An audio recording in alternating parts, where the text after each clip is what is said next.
All right, I apologize for my voice tonight. I've managed to acquire a cold, and so I don't normally sound like I'm working on my bass voice, but we'll do the best we can tonight.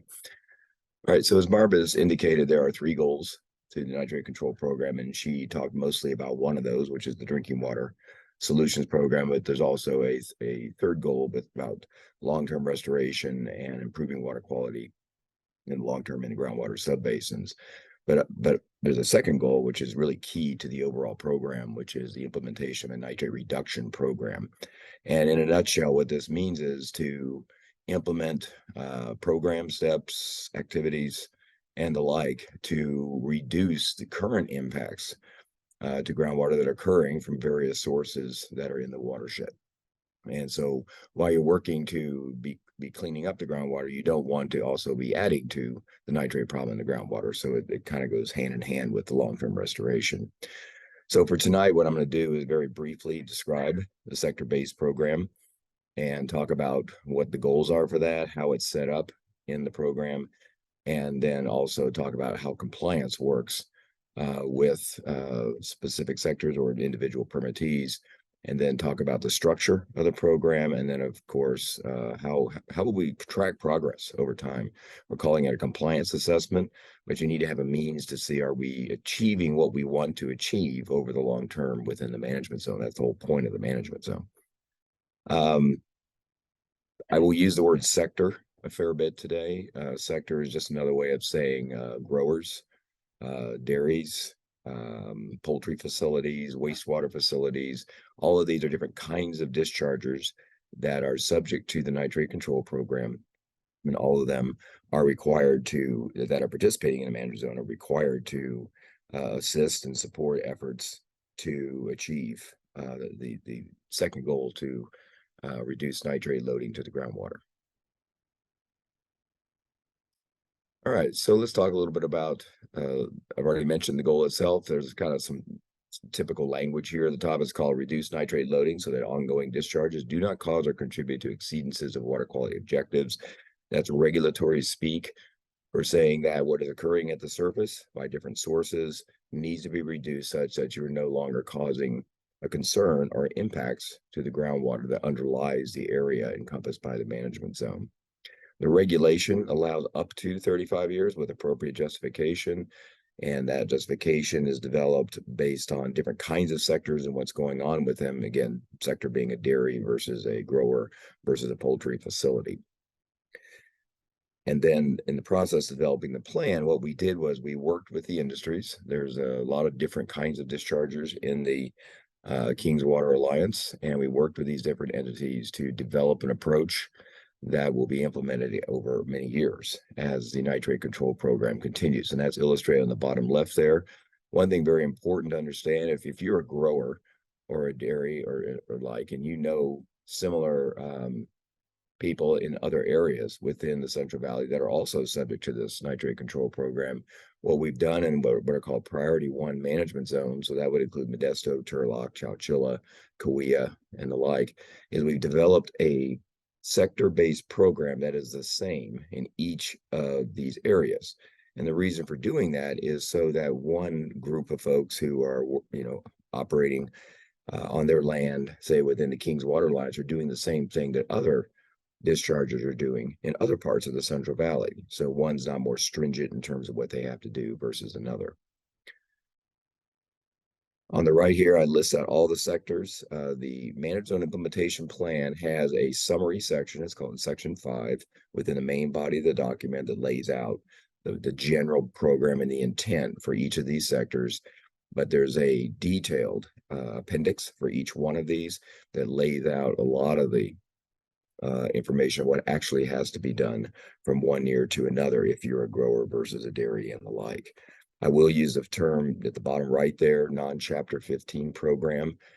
This is a reference to a regulatory program in the state of California that refers to entities like a wastewater facility or a food processor that treats their wastewater, but they dispose of their wastewater to land. For example, they may apply their treated wastewater to crops to help irrigate them. That's a very common practice.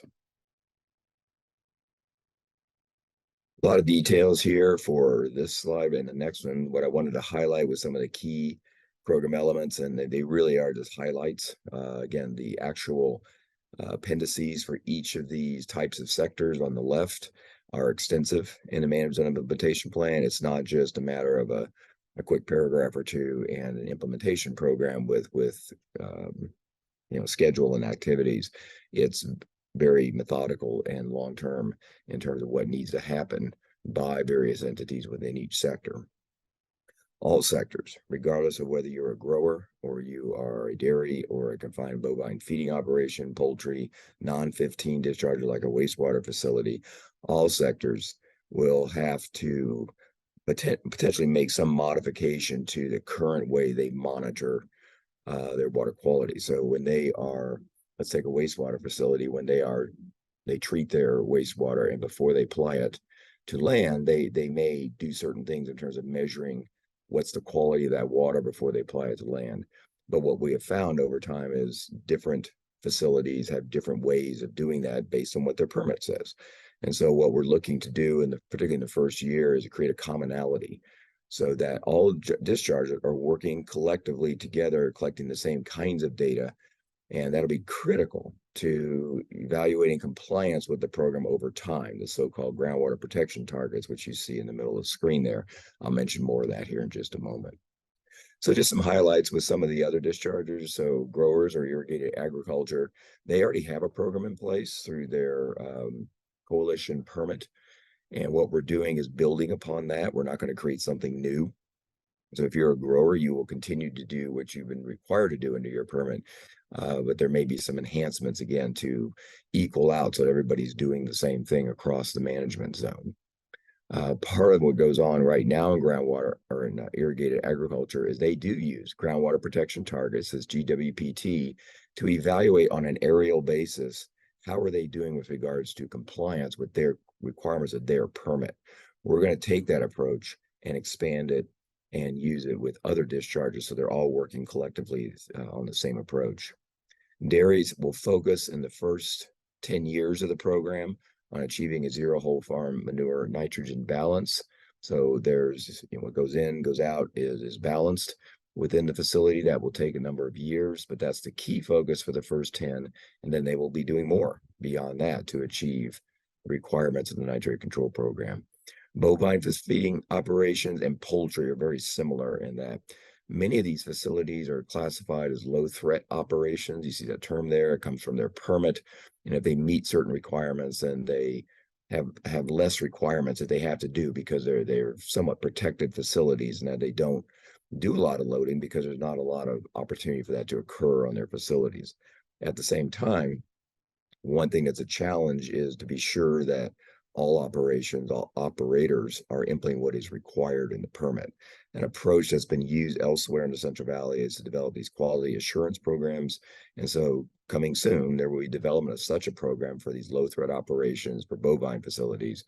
And it would be a mechanism to make sure that these operators are doing what they need to do to protect the environment. There are a few full coverage facilities. These are ones that are not considered low threat. These would need to be required to do a nitrate reduction work plan. And I'll say a little bit more about that in just a minute, but it's a little bit more focused, tailored approach for the facility. That's a key component of non-15 I'll talk about in a moment. So poultry is structured very similar to bovine. They too mostly are low threat operations across the Central Valley. And in fact, if you look at the Kings Water Alliance document, all poultry facilities right now within the Kings Water Alliance operate as low threat operations, which means they have minimal, or de minimis is the word we use, impact to groundwater, but they still need to comply with the program. And to make sure, again, that they are implementing their permit as required, we have built in this poultry quality assurance program that will, over time, work with the facilities themselves to be sure they're properly implementing a permit. They too could have to have some local facilities that are unique, might have to do nitrate reduction work plans, but right now there are no such facilities in the Kings Water Alliance. The last type of facility, the non-15, these again are a wide range of types of facilities. It could be a rest area, believe it or not. They have permits to discharge. It could be a wastewater facility, a food processor, biosolids facility where they're putting, manure and the like. There's a lot of different things that happen under the 915 program. Because of that and the uniqueness from one facility to another, the management zone implementation plan sets up a process where each facility will have to figure out how will they comply with the requirements of the nitrate control program. In other words, we didn't write a general program that says everybody do this.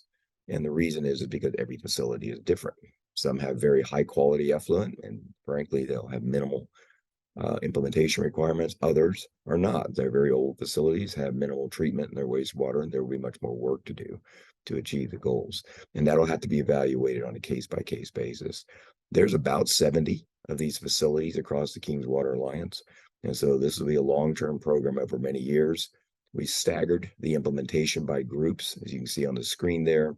We have some group 1 and 2. These are non-domestic wastewater facilities. So think food processors, and other types of facilities.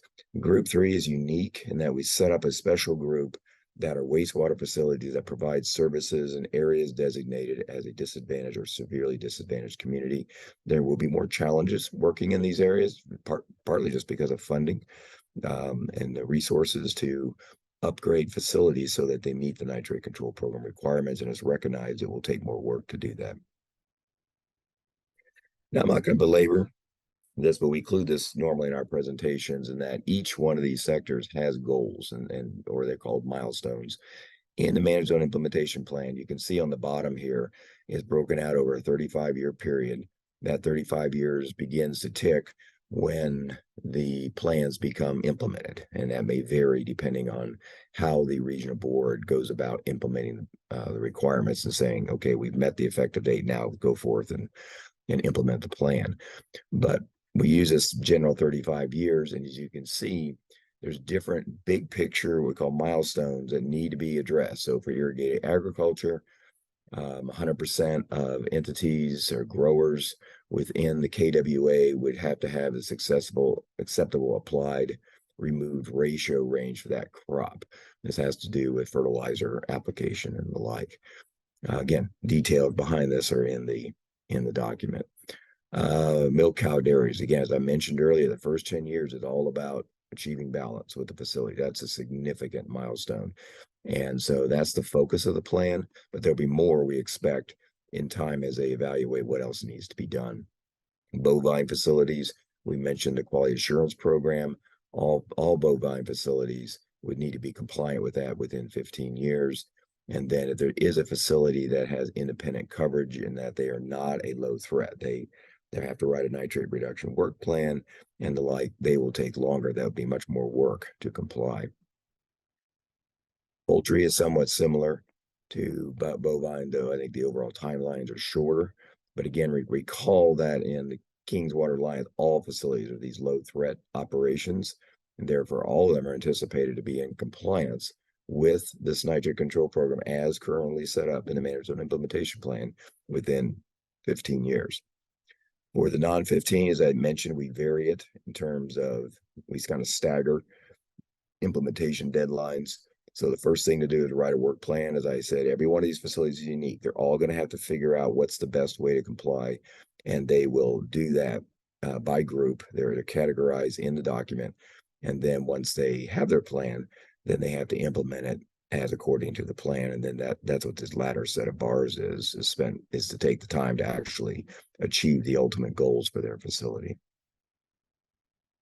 So I mentioned compliance, and one of the things we recognized in putting these plans together is a significant challenge of how do you evaluate when you have a group of facilities all working together in a given space or area. How do you, and it's like a checkerboard. So as you can see in this right here, this is an example of a 6 mile by 6 mile square. It's called a township by definition. And the entire United States is broken up in this grid of 6 mile squares. And so there's always a township where you live. But this area has different things going on. So for example, the light green are irrigated ag parcels or growers. Dairy bovine facilities are the gray. The dark red is a non-15 facility. So this could be say a raisin facility or a food packer or something like that. And then there's a little bit of yellow here, a little bit of poultry. And this is an actual example, real one from the Modesto area, but the entire management zone is broken up into these townships. So the question becomes, if everybody has different requirements based on their type of facility as a sector to comply, how do we know over time the management zone is achieving the goal, which is to no longer cause or contribute to impacts of water quality objectives in the groundwater? That's goal number 2. And so over time, and particularly next, say, 1 to 5 years, one of the first major tasks that the dischargers collectively will work on is developing that approach. And it already exists in the sense that the irrigated lands program or the growers already do that. So these green areas already have protection values that they need to meet within a township. The key, though, is how do you bring in other dischargers so they're all working on the same approach and methodology. All right, my last slide is to, Barb already kind of mentioned this. I had a slide to talk about the reporting. There is some required reporting in the nitrate control program. She mentioned the 5-year and the 10-year reports. These are, again, legally required by the program. So this kind of summarizes what would be in those. But bottom line is every 5 years, there will be a report that tells the regional board, the regulator, here's how we're doing. We're making the progress that we said we would. But meanwhile, we added in a different requirement. This is actually not in the control program, but we thought it would be very helpful, not just to the regulators, the regional board, but the local community like yourself and others who are interested in what is happening with the management zone. And so we will have annual progress reports as well that talk about the emergency interim drinking water. That's the well sampling, water replacement, where you get bottled water, the fill stations, all that falls within that bullet. Long-term drinking water activities in these initial focus areas, the ones that Barb showed a minute ago, where the work will begin and then spread over time. And then what's happening with each of the nitrate reduction program activities by sector. So every year, growers are supposed to be doing certain things, dairies are supposed to be doing certain things. And it's just a way to kind of make sure everybody's paying attention and that they are accomplishing what needs to be done each year. And I believe that's my last slide, Deborah.